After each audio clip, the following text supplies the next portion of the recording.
Just got paid. It's Friday night. Bills are looking like I'm staying inside.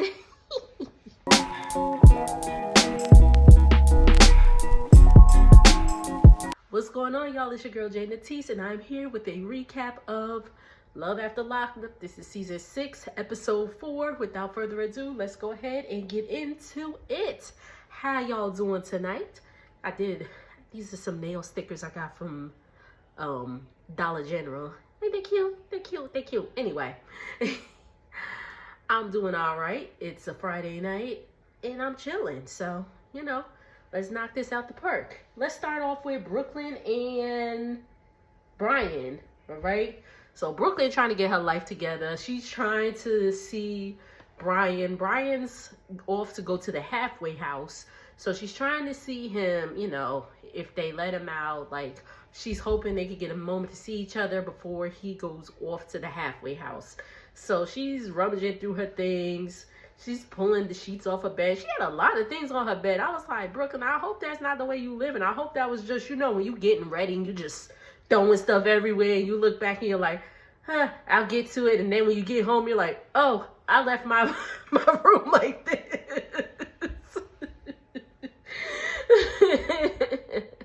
So I hope it was that type of situation. I hope she wasn't sleeping like that, because that was a lot of stuff. I was like, how much stuff are you going to go through? But she couldn't find her keys. But she was like, I'll just leave the back door unlocked and hopefully nobody robs me. I was like, okay. And then she got in her car and started the car. And I was like, are her house keys and her car keys separate? Because mine are together. That probably shouldn't. I'd lose them if they weren't together. But I was just like, okay. And then she got one of them fob thingies. She'd be good until she had to stop somewhere. But anywho,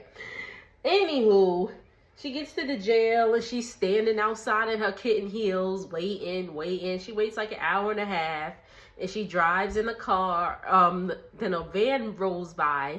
And she's like, is that him? She's like, oh my gosh, it was him, blah, blah, blah. So she literally saw him as he was driving by in the car to get to the halfway house. So they're talking on the phone. She has to bring some stuff to him to the halfway house. And, he can't come out, but, she leaves the stuff at the front desk, and he leaves some things for her at the front desk. He leaves, some of his belongings, including with a tablet. And on the back of this tablet was a big booty girl. Maybe an Instagram model, maybe not. Maybe an ex-girlfriend with a big old booty. But it's a picture, and she's mad, and she's like, and I'm saying to myself, would you want to keep that when you're feeling, But anyway, Brian calls, and that's the last we see of them of this episode. We're going to move on to the new couple. We got our next new couple. We got Will and Courtney. Will, I think, is like 33, and Courtney is 24. He said he is a video game. He said we may not be able to tell it. And I was like, baby, we can tell. We can tell. He was like, he works IT at a hospital. And I was like, cool. My dad works IT at a hospital. So that's cool. Shout out to my dad. Hey. All right, you can stop looking now. I'm just playing. But he's doing IT, but he is working on an app that is a dating app for furries called Furry Flirt. Now, what is a furry, you may ask? A furry is somebody that, likes dressing up like, the best way I could describe it is like a mascot. Like, he was talking to somebody and they had like a whole wolf head on their head. And the other lady he was talking to had like the little furry ears and the furry, gloves and stuff. So it's a thing, everybody got their things.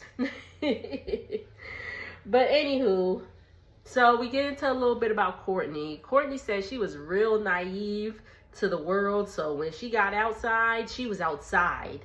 Okay.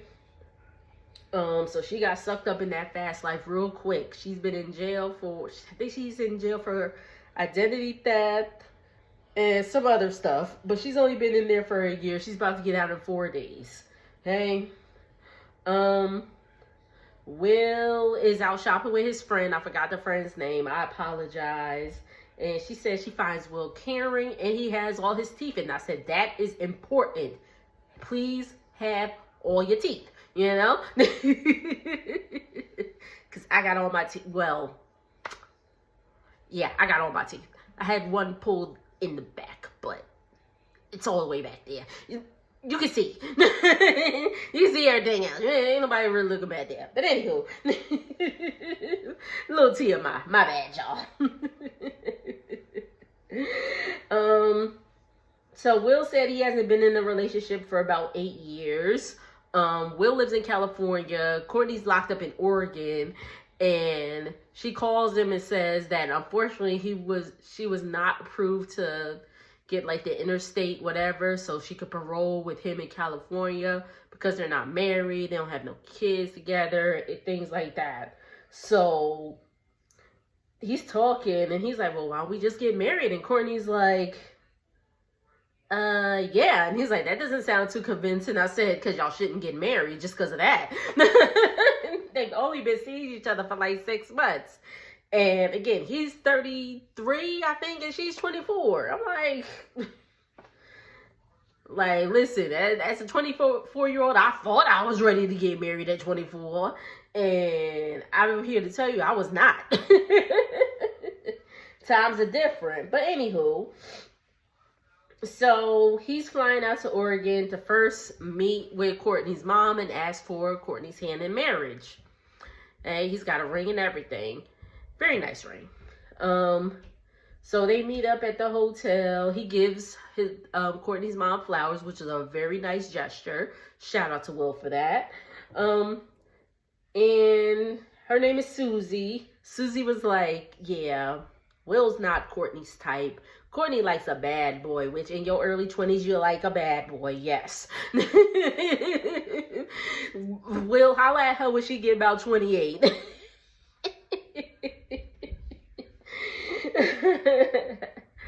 So Will and Susie are getting to know each other. She's like, have you, what are you about? And he tells her like his occupation and all that stuff. And he said he used to be a party animal and all that stuff. He used to rave. He used to do like Molly's and Xanaxes and things like that. And what got him to stop is the unfortunate passing of his really good friend when they were 21. His friend unalived himself. So he's been clean for about 8 or 9 years. And they have a conversation and he tells mom that he wants to marry Courtney. I should have started with them. But Savannah and Bradley, they finally got it on. She was like, how did my kitty cat taste? And he was like, oh, it tasted amazing. And I'm just like, that's not something you ask your partner on national TV. Like, damn. Keep something between y'all. Like, damn. He said it was amazing. She's like, sober sex feels different. Bradley said it was a 10 for him. And it might have been a 3 for her, but he didn't care. It lasted 30 seconds and he got his. And I was like, thank you, somebody being realistic. Because Bradley he said he ain't had sex in a little over 2 years. So he knew it wasn't going to be about 3. He was about to be a 3-second pumper and he was going to be satisfied. So thank you, Bradley, for telling the truth. Because some of these people don't be telling truth. So whatever, they talking, about to get their day started. And Savannah gets emotional about Bradley's sister, Alyssa. They're friends. They had a falling out. And I'm still congested. I don't know if y'all can hear it or not. But, so again, they're going to, they get in the car and they call Alyssa. They want to meet up to clear the air before Bradley's welcome home party the next day. Bradley's going to get his hair cut. He meets up with his friend Mike. He said Mike has been his friend for many years. And he said Mike is like the one friend he has not gotten in trouble with. And I said, keep him as a friend, Bradley. Keep him in your corner. I like Bradley. Bradley's like, I'm trying to get my life together. He has like an HVAC job. That's, what he was doing before he got locked up. And I guess he stayed cool with, the person who runs the business. So he's starting that like on Monday. I guess it's like the weekend or like Friday or something. But he's starting that. So he has a job off the bat, which is great. And he's working to get his CDL and all that stuff. So Bradley, seems to be, making progress and getting there. So shout out to Bradley. Okay. And him and Mike talk about Savannah's kind of micromanaging things. And then we get a scene where Savannah's like, who you texting? And he's like, I'm texting Mike. And she was like, ain't you about to see him? She's like, get off the phone, Bradley. And I was like, damn. Like, if you about to see your, like, if I'm about to kick it with my homegirl, or like, let's say I'm about to kick it with my homegirl. I have a few friends here.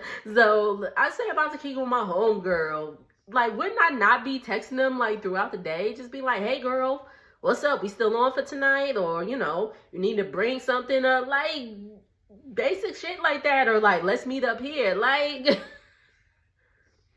I don't know. So we about to see, they have dinner with Alyssa and they make up. We're back with Brooke and JK, and Kathy is JK's mama's name. So they waiting for JK to get out, and I think his name is James Keith or something like that. I know it's James, but I think the K stands for Keith because Brooke said it, but I don't remember. So James Keith gets out. I don't know why I just said that. It's the wine, y'all. It's the wine. Y'all see, I'm about done. But JK gets out, and Mama hugs him. She's happy. She's crying. Oh, my baby. And she's like, all right, I guess you can have him now. So him and Brooke kiss and all that stuff. He has a shirt on that says husband, daddy, protector, and king. And I said, well, okay, JK. He out here trying to be a husband already, trying to be a zaddy already. And I said, well, all right, JK. JK didn't look like his picture that they used. Like, I guess that's obviously when he first got locked up, which was like 6 years ago. He's not an ugly man, but yeah, he's not an ugly man. But we get to know a little bit about JK. He grew up in a Baptist church, and eventually he just started selling drugs. But he plans to be in this relationship with Brooke. He's gonna go in full force. He's gonna give it his all. Hey, they're getting in the car. They about to go get something to eat. JK is on parole till 2033, so he's still got another 8 years before he is off parole. Wild. He's calling his parole because, he's like, oh, I gotta call my parole officer. And his mom's like, just do it now. Just mama's mama's being mama, So the parole officer says, you gotta report straight to the house, and report 9 a.m. the next day to start your parole or whatever. He's like, can I stop and get something to eat? They're like, yeah, you can stop and get something to eat, but go straight to the house afterwards, okay? The parameters of his parole or whatever is he's allowed to be out the house Monday through Friday, 8 to 5, which is, regular, normal, whatever you want to call it, job hours. But if he get a job at like Wendy's, it's not going, they may want him at different times, but he would just have to find a job that aligns with that, like Monday through Friday. And on weekends, he's got to be on house arrest. So we will see how that goes, okay? They get to the restaurant. Brooke and JK is just ready to get it on. They talking about it in front of the mama and everything. I'm just like, whoo, okay. And she's like, well, you know what I always say, no glove, no love. She's like, I'll go in there and put it on you if I have to. I was like, All right, mama, that's a little weird. Like, mama come busting up in the room. Boom, here, baby, let me help you. That's nasty. Brooke says she's not on birth control. She's not trying to be on birth control. She's kind of like, if it happens, it happens. You know, JK does want kids. You know, Brooke already has 2 kids, but you know, she's willing to give JK a baby. We'll see how this goes. Mama is upset because Mama just wants JK to get his priorities straight. And I understand where she's coming from, but you know, it's his first day out, Mama. Just you know, relax a little bit. But I understand she doesn't want him to be back in jail and all that stuff. The producers asked JK, he's like, so y'all using condoms tonight? And he said, I thought those were for prostitutes and sluts. And I said, sir, where you hear that? Like, anybody that, like, people that are in relationships and don't want a baby, use condoms. If the woman's not on birth control and doesn't want to be on birth control and put a body through that, they gonna use a condom. My thing is, like, you know, everybody's ready to get it on and all that stuff, but have y'all been tested? Have y'all been tested? I'm gonna get on my soapbox for a minute because they're like, oh yeah, we about to get it on. I'm like, have y'all been tested? I'm just asking because y'all just so quick to be like, hey, and not worried about protection or nothing. And I'm just like, wow. So, you know, like, get tested. I'm just saying. Damn. But anywho, Brooke said, JK, like he was saying, he thought condoms were for prostitutes and sluts. Brooke, his girl, he ain't worried about no condom. And I'm just like,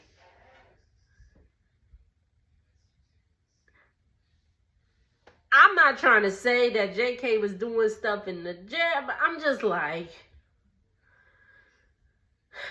anywho, he said he's made it 31 years without a kid, so his pullout game is strong, which again had me like, again, I'm not trying to say he was doing nothing in jail. No, not saying that. I never said that, but let's move on. The trio of fools, as my homegirl Sass would call them. Shout out to you, Sass. Hey, girl. So Julius is in the car. He's with his boys. They drinking Patron out the cup. I'm like, ain't it morning time? You want to put that with some orange juice or something? They drinking and they smoking. And I was like, and he was like, you know, he had to stay off drugs and stuff. And I was like, well, what was that you were smoking? Was you smoking you wasn't smoking a black and mild, sir. And is the Mary Jane legal in Ohio? It might be, but I don't know. Alexis still got an attitude that the boy, you know, that his boys, that Bone Thugs and Harmony is there, and he's not riding, and Julius ain't riding with her. And so they going to eat and all that stuff. They eat at this little restaurant. Food look alright. It looks alright. It looks pretty good, actually. But anywho, so, you know, they eating, chatting it up, having a good time. Julius is like, I gotta take a piss. And I was like, okay. Could be like, I have to use the restroom. Like, he's like, I gotta take a piss. I gotta take a leak. Anywho, so he goes out and calls Ashley, and Ashley's like, oh my God, babe, it's you, blah, blah, blah, blah, blah. And he's like, he's out eating with his mama, and I was just like, yo, baby mama, allegedly, they have a baby on the way, or about to have a baby, Alexis and Julius, allegedly. Right. And Ashley's so excited, and she's like, so I can see you later. He doesn't really answer. She's like, all right, I love you. And he's like, yeah, you know how it is, you know, always. And he hangs up. was looking like, okay. Anywho, he gets back to the table. They wrapping up breakfast. He's about to roll out with Alexis. Ashley, she got a room for them, so she getting all ready for the night. It's her birthday too. So Julius said he keeping his options open. So we cut to Ashley. Ashley's in the room. She's getting the room ready. Her homegirls is there helping her out and all that stuff. And we see Ashley getting it cute and all that stuff. And then we see Alexis opening the door to her apartment, and she got the welcome home, and she got the rose petals and all that stuff. She got it set up real cute and all that. And he's like, oh, wow. And she's like, okay, so you want to take a shower? And Sass, I know you happy that, yes, they about to take a shower, because so many of these trifling ass people be ready to get it on and they don't take no shower. So I saw this, I thought of you, Sass. But anywho, so he steps out, he calls Ashley. He's like, yeah, I'm with my mom, so I'm not gonna be able to see you. Now I'm saying. So she's like, why? And she hangs up. Julius calls right back. He's like, we can link tomorrow. I got stuff to do. And, you know, she's like, well, she's going off. He's like, so I'm going to see you tomorrow or not? She's like, we'll link tomorrow, but da-da-da. And he's like, I bet. And bangs on her. I was like, wow. Y'all letting this little YN, this little young, mess with y'all emotions like this. That is wild to me. So Ashley starts crying. She's like, he's ruining my birthday and blah, blah, blah. So her friends encourage her to get cute. Now, mind you, the whole time we saw Ashley, she ain't had no eyebrows. She drew her eyebrows on, y'all. I don't have to draw mine on. Anyway. She drew some eyebrows on, and all right, y'all. I know everybody was saying that how different Ashley was looking, because from her confessional to how she was looking, makeup does wonders. I'll say that.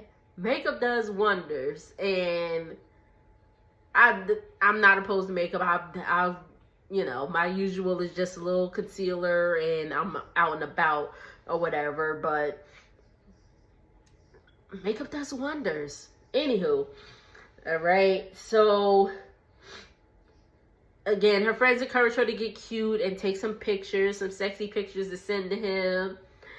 Meanwhile, Julius and Alexis is about to smash, so they ain't even worried about that. And that's pretty much where the episode ends.